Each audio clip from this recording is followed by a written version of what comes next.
Hello friends, तो आज की हमारी मूवी सुपर हीरो यानी कि बैटमैन के ऊपर डिपेंड है, जिस मूवी का नेम है द डार्क नाइट, जो 2008 में रिलीज हुई एक बहुत ही बेहतरीन मूवी है जिसके IMDb पर रेटिंग 9 है। और इस मूवी का बजट करीबन $185 मिलियन था और बॉक्स ऑफिस पर इस मूवी ने करीबन $1 बिलियन की कमाई की थी। उम्मीद करते हैं आपको भी ये मूवी बहुत ही पसंद आएगी। तो चलिए आगे बढ़ते हैं हम हमारी मूवी की ओर। तो मूवी की स्टार्टिंग में हमें गौतम सिटी दिखाया जाता है, जहाँ पर एक बैंक दिखाया जाता है जिसमें कुछ रॉबर्स फेस पर मास्क लगाए हुए बैंक के अंदर एंटर होते हैं और बैंक को लूट रहे होते हैं। साथ में काम खत्म होते ही एक दूसरे को मार भी रहे होते हैं। ऐसा करने की सिर्फ एक ही वजह थी, जो ये थी कि जितने ही कम लोग बचते हैं उतना ज्यादा हिस्सा सब लोगों के भाग में आएगा। और ये बात उसके मास्टरमाइंड ने इन लोग के सबके दिमाग में डाल दी थी और इसी चक्कर में वो एक दूसरे को मारने लगते हैं। और आखिर में एक आदमी बचता है जो कि जोकर होता है, जो सारा पैसा लूट कर स्कूल बस में लेकर चला जाता है, जिससे वहां की पुलिस उस पर बिल्कुल भी शक नहीं कर पाती है। फिर सीन शिफ्ट होता है और हमें बैटमैन दिखाया जाता है, जो गौतम सिटी को क्रिमिनल से फ्री करने के लिए रोज रात को किसी न किसी क्रिमिनल को पकड़कर पुलिस के हवाले कर देता है। फिर उसकी फाइट एक ड्रग डीलर के साथ होती है। फिर अचानक वहां एक कार आ जाती है जिसमें से असली बैटमैन निकलता है। फिर हमें पता चलता है कि बैटमैन के कपड़ों में जो फाइट कर रहे थे वो बैटमैन के फैन थे, जो बैटमैन के जैसे बनना चाहते थे। फिर बैटमैन उन सबको प्रोटेक्ट करते हुए क्रिमिनल से फाइट करने लगता है। तभी अचानक बैटमैन परफेक्ट टाइमिंग से उसकी गाड़ी के ऊपर जंप कर देता है। फिर बैटमैन बैंक रॉबरी के बारे में सुनकर लेफ्टिनेंट जेम्स गॉर्डन के पास पहुंच जाता है, जहां पर उसे पता चलता है कि रॉबरी करने वाला और कोई नहीं लेकिन जोकर ही है। जोकर काफी टाइम से बैटमैन के होते हुए भी गौतम सिटी में क्राइम कर रहा है। फिर जेम्स उसे बताता है कि यहाँ पर जो भी पैसे थे वो अंडरवर्ल्ड के लोगों के पैसे थे, जिसने काला बाजार करके अपने पैसों को यहाँ पर छुपा कर रखा था। बैटमैन जेम्स को जोकर को छोड़कर उसे दूसरे सारे क्रिमिनल पर फोकस करने को कहता है। फिर सीन चेंज होता है तो हमें अल्फ्रेड नाम का एक आदमी दिखाई जाता है, जो ब्रूस वेन नाम के एक बिलियनर का सर्वेंट होता है। अल्फ्रेड ब्रूस वेन को अपने रूम में ना पाकर उसके सीक्रेट एरिया में चला जाता है, जहां पर हमें पता चलता है कि बैटमैन और कोई नहीं लेकिन ब्रूस ही है, जो एक ऐसे हीरो की खोज में है जो मास्क के बगैर गौतम सिटी को प्रोटेक्ट कर सके, ताकि वो इस बैटमैन की लाइफ से फ्री होकर नॉर्मल लाइफ बिता सके। उसके बाद scene district attorney Harvey Dent पर शिफ्ट होता है, जो बहुत ही शातिर दिमाग से इस क्रिमिनल के खिलाफ केस लड़ के उसके जेल के अंदर डाल रहा था, जिसकी वजह से वो क्रिमिनल डर जाते हैं और कोर्ट में उसके ऊपर हमला करवाने की कोशिश करते हैं। लेकिन हार्वी डेंट अपनी चालाकी से हमलावर के हाथ से गन छीन लेता है। फिर अगले सीन में हम रिचल नाम की एक लड़की को देखते हैं, जो हार्वी डेंट की कोवर्कर और उसकी गर्लफ्रेंड होती है। फिर हम ब्रूस के एक कोवर्कर ल्यूसिस फॉक्स को देखते हैं, जो उसके लिए सूट्स, व्हीकल और वेपन्स तैयार करता है, साथ में ही उसके बिजनेस को भी संभालता था। फिर हम देखते हैं कि हार्वी रिचल को लेकर डेट पर गया हुआ था, जहां पर ब्रूस और उसकी गर्लफ्रेंड आ जाते हैं। वो सब साथ में बैठकर बातें कर रहे होते हैं। तभी बीच में बैटमैन का जिक्र आता है, जिस पर हार्वी बैटमैन के टाइम को खत्म करने के आइडिया को गलत नहीं कहता है। साथ में उसका यह भी मानना होता है कि बैटमैन सारी जिंदगी काम नहीं कर सकता है, वो एक ऐसे आदमी की खोज में होगा जो डे लाइट में भी बिना मास्क के क्राइम को खत्म कर सके। हार्वी डेंट, जो कि गौतम सिटी का एक व्हाइट नाइट माना जाता है, और उसके हिसाब से अगर वो इसके काबिल हुआ तो जरूर वो इस रिस्पॉन्सिबिलिटी को पूरी करेगा। उससे इंप्रेस होकर ब्रूस उसके लिए एक फंड रेजर पार्टी अरेंज करता है। दूसरी ओर वीडियो कॉल की मदद से क्रिमिनल का लीडर लो उसे बताता है कि पुलिस उसके ब्लैक मनी को ट्रेस कर चुके थे, इसलिए पुलिस के वहां पर पहुंचने से पहले ही उसने वहां से वो पैसे निकलवा लिए, जिसे लेकर वो हांगकांग जा रहा है। तभी वहां पर जोकर आ जाता है, जो वहां पर पहुंचकर कहता है कि हम सबका एक ही दुश्मन है, वो है बैटमैन। साथ में वो ये भी बताता है कि बैटमैन हांगकांग पहुंचकर कैसे भी करके लो को पकड़ लेगा, चाहे वो दुनिया के किसी भी कोने में चले जाए, लेकिन बैटमैन उसे ढूंढकर पकड़ लेगा और बैटमैन से कोई भी नहीं बच पाएगा। वो सब क्रिमिनल अच्छे से जानते थे कि उसके बैंक से पैसा चुराने वाला और कोई नहीं बल्कि जोकर ही था। जोकर उन सबको ऑफर करता है कि वो बैटमैन को मार देगा, लेकिन उसके बदले उन सबको उसका आधा हिस्सा जोकर को देना पड़ेगा। तभी उन क्रिमिनल्स में से एक क्रिमिनल जोकर को मारने के लिए आगे बढ़ता है। तभी जोकर अपनी जैकेट पीछे करता है जिसमें बम लगे हुए थे। फिर जोकर से इरिटेट होके एक आदमी बैटमैन को पकड़ने की जगह उल्टा जोकर को ही पकड़कर मारने के लिए प्राइज रख देता है। फिर जोकर अपना आईडी कार्ड वहां पर रखकर चला जाता है। फिर हम देखते हैं कि लो के भाग जाने से बैटमैन, हार्वी डेंट और जेम्स गॉर्डन, जो कि एक बहुत ही बड़ा पुलिस ऑफिसर है, वो तीनों आपस में मिलते हैं और ये कहते हैं कि उन्हें पहले से ही पता था कि हम यहाँ पर छापा मारने वाले हैं। और जब हमने छापा मारा तो वहां पर सिर्फ एक ही नोट था जो हमने वहां पर रखा था, यानी कि हमारे डिपार्टमेंट में से कोई ना कोई जरूर उसे मिला हुआ है, जिसने पहले से ही सारी इंफॉर्मेशन उसे दे रखी है। और लो भी अब चाइना जा चुका है, चाइनीज गवर्नमेंट कभी भी उससे हमारे हवाले नहीं करेगी। फिर बैटमैन उसे कहता है कि अगर मैं लो को वापस ले आता हूँ तो क्या तुम उससे सारी सच्चाई उगलवा सकते हो। तो उसकी बात पर हार्वी डेंट कहता है कि वो क्या उसका बाप भी सारी सच्चाई उगलेगा। और उसके बाद बैटमैन चाइना जाता है। हालांकि वहां पर बहुत ही सिक्योरिटी होती है, फिर भी बैटमैन लो को वहां से गौथम सिटी लेकर आता है और लो अब उसके कब्जे में है और वो कहता है कि मैं तुम्हें कैसे भी पैसों का पता नहीं बताऊंगा, लेकिन मैं उस लोगों का पता जरूर बता सकता हूँ जो उससे जुड़े हुए हैं। असल में लो उन सब का अकाउंटेंट होता है और वो उन सब का नाम और पता बता देता है। उसके बाद कई लोगों को गिरफ्तार किया जाता है और हार्वी डेंट करीबन 500 लोगों के ऊपर केस दर्ज करता है और ये वही लोग होते हैं जो गैर कानूनी काला बाजार में होते हैं और अगर उन सबको सजा होती है तो गौतम सिटी पूरी तरह से क्राइम फ्री हो जाएगा। वहीं दूसरी ओर जोकर मासूम लोगों को मारना भी शुरू कर देता है क्योंकि वो किसी भी तरह से बैटमैन असल में है कौन वो जानना चाहता था। यहाँ पर शहर में कई सारे नकली बैटमैन भी होते हैं। बैटमैन की तरह वो भी शहर को सुरक्षित करना चाहते थे। असल में बैटमैन ने ये कहा था कि मैं लोगों को इंस्पायर करना चाहता हूँ, पर इस बात का कई नौजवानों ने गलत मतलब निकाला था कि उन्हें भी बैटमैन की तरह सिटी की रक्षा करनी है। फिर ब्रूस यानी कि बैटमैन एक पार्टी देता है, वो उसमें हार्वी डेंट और उसकी गर्लफ्रेंड रिचल को भी इनवाइट करता है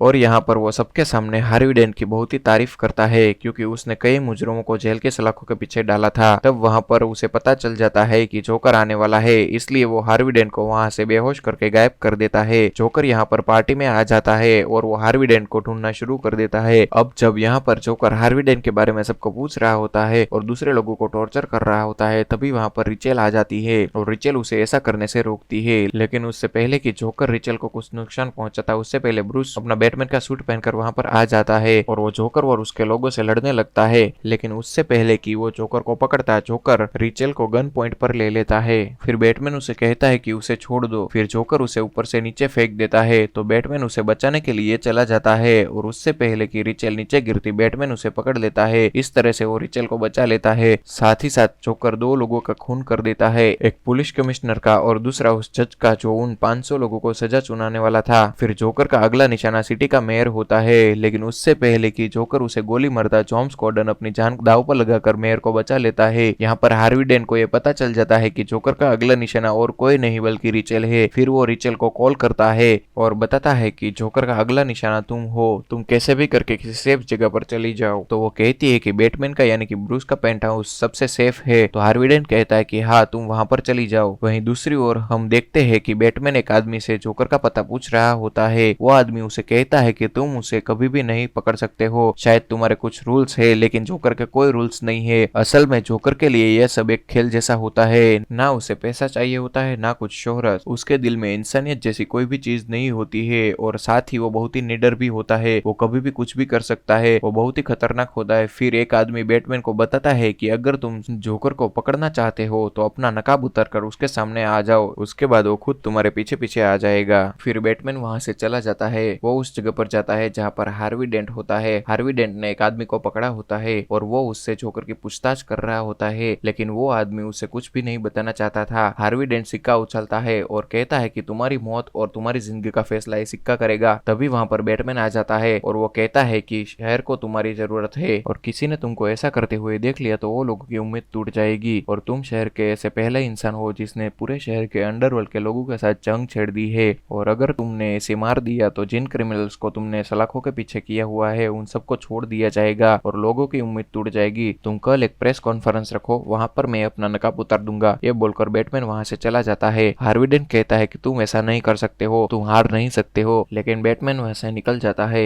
ब्रूस को यानी कि बैटमैन को इस बात का बहुत ही गिल्ट होता है कि जोकर सिर्फ उसकी वजह से शहर के मासूम लोगों को मार रहा है और अब शहर के लोग भी ब्रूस यानी कि बैटमैन के खिलाफ होते हैं। और अगले दिन जब प्रेस कॉन्फ्रेंस होती है तो वहां पर जितने भी लोग होते हैं वो सब चाहते थे कि बैटमैन अपना नकाब उतर कर सामने आ जाए, लेकिन हार्वी डेंट उन सबको समझाने की कोशिश करता है, लेकिन कोई भी उसकी बात सुनना नहीं चाहता था। फिर हार्वी डेंट कहता है कि ठीक है, बैटमैन को हिरासत में ले लो। और ये कहते हैं ब्रूस जो कि उसी भीड़ में खड़ा होता है वो सामने आने ही वाला होता है। तभी अचानक हार्वी डेंट ये कहता है कि मैं ही बैटमैन हूँ और यह जानने के बाद पुलिस उसे अरेस्ट कर लेती है क्योंकि उसकी वजह से कई मासूम लोगों की जान गई थी और वो इतने वक्त तक सामने नहीं आया था। फिर हार्वी डेंट को पुलिस कस्टडी में एक सुरक्षित जगह पर ले जा रहे होते हैं, तभी जोकर उन पर हमला कर देता है क्योंकि वो किसी भी कीमत पर हार्वी डेंट को अपने कब्जे में लेना चाहता है। उसके पहले कि जोकर हार्वी डेंट तक पहुंचता वहां पर ब्रूस यानी कि बैटमैन पहुंच जाता है और वो जोकर की गाड़ी को पूरी तरह से पलट देता है। उसके बाद जोकर गाड़ी से बाहर उतरता है, उसके सामने बैटमैन होता है तो वो बिना डरे हुए लगातार उस पर फायरिंग करना चालू कर देता है। बैटमैन अपनी बाइक से उसकी तरफ आगे बढ़ रहा होता है और जोकर उससे कह रहा होता है कि आओ मुझे मारो, लेकिन उससे पहले कि बैटमैन की बाइक जोकर से टकराती बैटमैन अपना रास्ता बदल देता है क्योंकि बैटमैन का एक उसूल होता है कि वो किसी को भी नहीं मारता था। बैटमैन ने अपनी बाइक को जोकर के रास्ते से हटा लिया था, इसलिए उसकी बाइक का एक्सीडेंट हो जाता है और वो बेहोश हो जाता है। इससे पहले कि जोकर कुछ करता, पीछे से जेम्स कॉर्डन आकर उसे गन पॉइंट पर ले लेता है और सबको लगता था कि जेम्स कॉर्डन मेयर की जान बचाते समय मर चुका है, लेकिन यह सब उसके प्लान का एक हिस्सा होता है और अब जोकर उसकी हिरासत में होता है और साथ में ही पूरी दुनिया को पता चल जाता है कि हार्वी डेंट बैटमैन नहीं है। फिर जेम्स कॉर्डन वहां से निकल जाता है,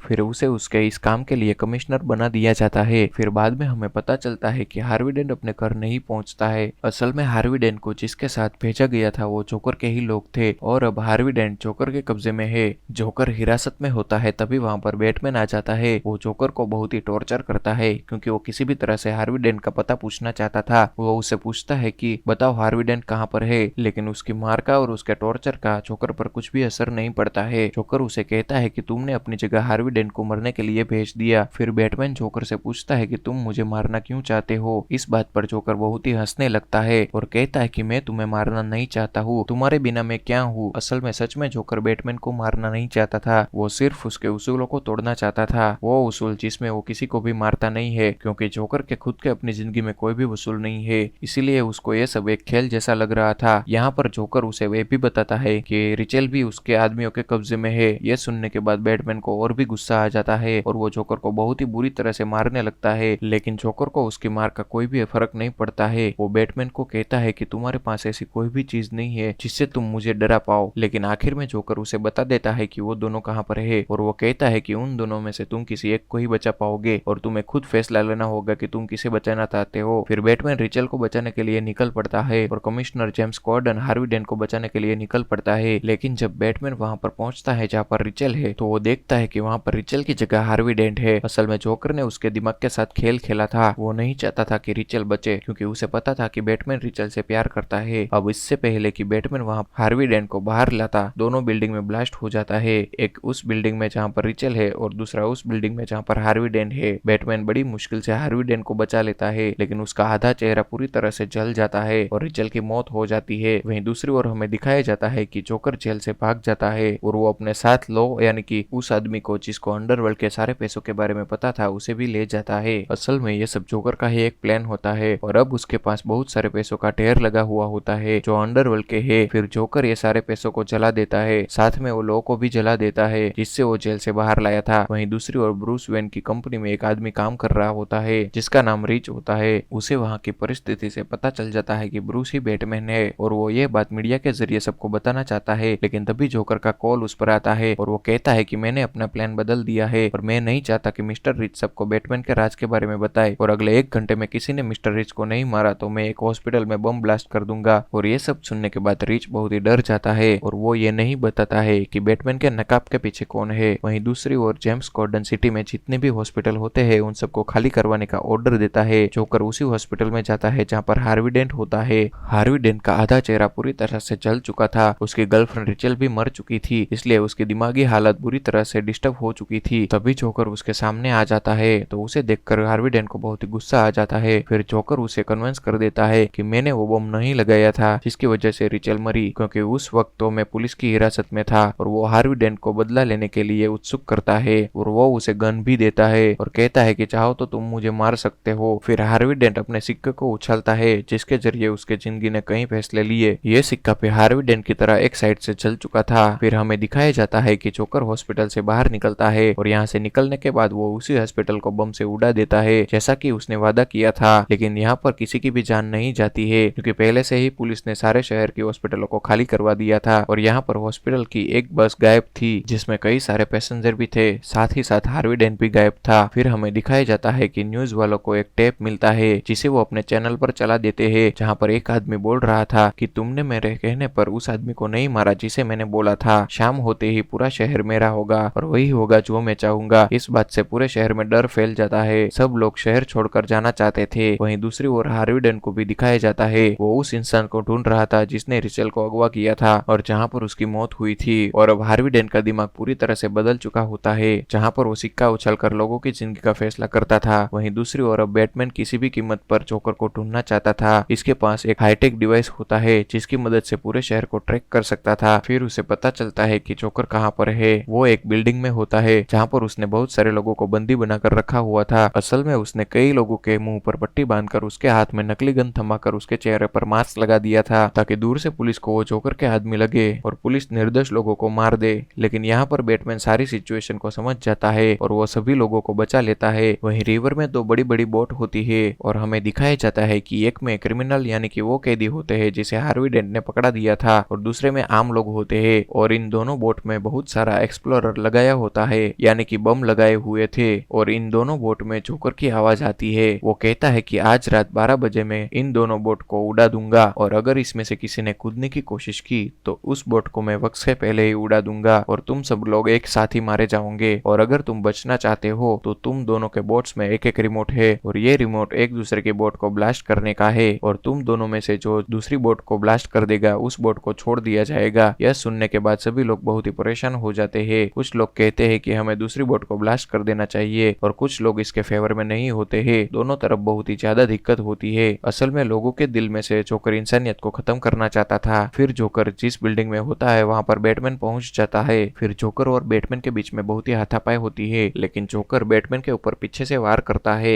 जिससे वो बैटमैन को अपने काबू में ले लेता है। और उसके बाद वो कहता है कि अब धमाके होंगे क्योंकि 12 बजने ही वाले हैं। लेकिन बैटमैन उसे कहता है कि ऐसा कुछ भी नहीं होगा। तभी 12 बज जाते हैं लेकिन दोनों तरफ से कोई भी रिमोट का बटन नहीं दबाता है और वो लोग इंसानियत को खत्म नहीं होने देते हैं। इस बात से जोकर को बहुत ही दुख होता है लेकिन उसके पास भी एक रिमोट होता है जिससे वो एक ही साथ दोनों बोट को ब्लास्ट कर सकता है। इससे पहले कि वो रिमोट का बटन दबाता बैटमैन उसे बिल्डिंग से नीचे धक्का दे देता है। जोकर ऊंचाई से नीचे गिर रहा होता है लेकिन वो तब भी हंस रहा होता है क्योंकि अगर वो मर गया तो बैटमैन का किसी को न मारने का उसूल टूट जाएगा और जोकर यही चाहता था और उसे अपनी जान की बिल्कुल भी परवाह नहीं होती है। तभी बैटमैन एक रस्सी फेंक के उसे ऊपर खींच लेता है। जोकर उसे कहता है कि तुम अपने बेबुनियाद उसूलों की वजह से मुझे नहीं मार पाओगे और मैं तुम्हें नहीं मारूंगा क्योंकि तुम्हारे होते हुए मुझे बहुत ही मजा आता है। फिर बैटमैन उसे कहता है कि तुम अब पूरी जिंदगी पागल खाने में ही सड़ोगे। तो जोकर उसे कहता है कि तुम्हें अब भी बहुत कुछ देखना बाकी है और उसे हार्वी डेंट के बारे में बताता है। दरअसल ये पूरा शहर हार्वी डेंट को एक हीरो समझता है। जोकर उसे कहता है कि अब तक उसने जो काम किए अगर वो दुनिया के सामने आ गए तो लोगों की उससे जो भी आशा थी वो टूट जाएगी और उसे कोई कभी भी हीरो नहीं समझेगा। और वो कहता है कि हमेशा अपने पास हुकुम का एक इक्का रखना चाहिए और मेरे पास हुकुम का इक्का हार्वी डेंट है जिससे मैंने हीरो से मुजरिम बना दिया है। इसके बाद बैटमैन वहां से चला जाता है और जोकर को पुलिस अपनी कस्टडी में ले लेती है। वहीं दूसरी ओर हमें दिखाया जाता है कि हार्वी डेंट उसी बिल्डिंग में होता है जहां पर रिचल की मौत हुई थी। वहां उसके कब्जे में जेम्स गॉर्डन की फैमिली होती है जो कि एक कमिश्नर है। वो जेम्स गॉर्डन की फैमिली को इसलिए अगवा कर लेता है क्योंकि रिचल की मौत उसी ऑफिसर की वजह से हुई थी जिसे जेम्स गॉर्डन ने अपने डिपार्टमेंट में लिया था। हार्वी डेंट ने उसे कई बार कहा था कि करप्ट ऑफिसर को अपने डिपार्टमेंट में मत लो लेकिन उस वक्त उसकी एक भी बात जेम्स गॉर्डन ने नहीं सुनी थी। इसीलिए वो उससे उस इंसान को छीनना चाहता है जिसे जेम्स गॉर्डन बहुत ही ज्यादा प्यार करता है और वो उसका बेटा होता है जिसे हार्वी डेंट अपने गन पॉइंट पर ले लेता है। लेकिन तभी वहां पर बैटमैन आ जाता है और वो कहता है कि जोकर यही चाहता था, वो दुनिया को यही दिखाना चाहता था कि एक शरीफ और सच्चा इंसान भी मुजरिम बन सकता है और इसीलिए उसने तुम्हें चुना क्योंकि तुम हम सब में सबसे बेहतर थे। असल में जुल्म के खिलाफ इन तीनों की एक टीम थी जिसे जोकर तोड़ना चाहता था और उसने ऐसा करके भी दिखाया। फिर हार्वी डेंट बैटमैन की कोई भी बात नहीं सुनता है और वो कहता है कि अभी ये सिक्का ही इसका फैसला करेगा और कहता है कि अगर सिक्का का जला हुआ हिस्सा सामने आया तो वो उसे गोली मार देगा। और जब वो बैटमैन के नाम पर सिक्का उछालता है तो वही जला हुआ हिस्सा ऊपर आता है और वो बैटमैन को गोली मार देता है और उसके बाद वो रिवॉल्वर अपने सर पर लगाता है और सिक्का उछालता है लेकिन सिक्का उसके फेवर में आता है और फिर वो जेम्स गॉर्डन के बेटे के ऊपर रिवॉल्वर रखता है। इससे पहले कि वो उसे कुछ नुकसान पहुंचाता बैटमैन उसे धकेल कर नीचे ले जाता है जिसकी वजह से हार्वी डेंट बिल्डिंग से नीचे गिरकर मर जाता है। लेकिन बैटमैन जेम्स के बेटे को बचा लेता है और इस तरह से हार्वी डेंट का अंत हो जाता है। और इस वजह से जेम्स गॉर्डन कहता है कि हम सब हार गए और जोकर जीत गया। वो यही चाहता था कि हार्वी डेंट हम सब में से बेस्ट था, वो दुनिया का एक हीरो था। और जब लोगों को यह पता चलेगा कि उसने 5 खून किए हैं जिसमें से 2 पुलिस वाले हैं तो सबका विश्वास इंसानियत से उठ जाएगा। असल में हार्वी डेंट ने उस इंसान को भी मार दिया होता है जो रिचल को यहाँ पर लाया था। फिर बैटमैन कहता है कि मैं कभी भी बुराई की जीत नहीं होने दूंगा। वो जेम्स गॉर्डन से कहता है कि हार्वी डेंट के सारे इल्जाम मुझ पर लगा दो ताकि दुनिया उसे हीरो समझे और लोगों में इंसानियत बची रहे क्योंकि हार्वी डेंट दुनिया के लिए एक हीरो था। हालांकि जेम्स गॉर्डन ये कभी भी नहीं चाहता था लेकिन उसे पता था कि बैटमैन जो कह रहा है वही सही है और उसे भी ऐसा ही करना चाहिए ताकि लोगों का विश्वास न टूटे और वो वैसा ही करता है। और फिर पूरा शहर हार्वी डेंट को अब हीरो मानता है और बैटमैन को एक मुजरिम। और अंत में हमें दिखाया जाता है कि रिचल ने एक लेटर ब्रूस के के यानी कि बैटमैन के लिए लिखा हुआ था, जिसमें उसने ये लिखा था कि वो हार्वी डेंट से शादी करने वाली है क्योंकि बैटमैन रिचल से प्यार करता था, लेकिन बैटमैन कभी भी अपने इस नकाब को छोड़ नहीं सकता था और रिचल बैटमैन को इस नकाब में कभी अपना नहीं सकती थी। और रिचल ने ये लेटर बैटमैन के खास आदमी अल्फ्रेड को दिया हुआ था, लेकिन अल्फ्रेड उस लेटर को जला देता है। वो उसे बैटमैन को नहीं देता है क्योंकि रिचल अब दुनिया में नहीं रही थी, और अगर वो ये लेटर ब्रूस को दे भी देता है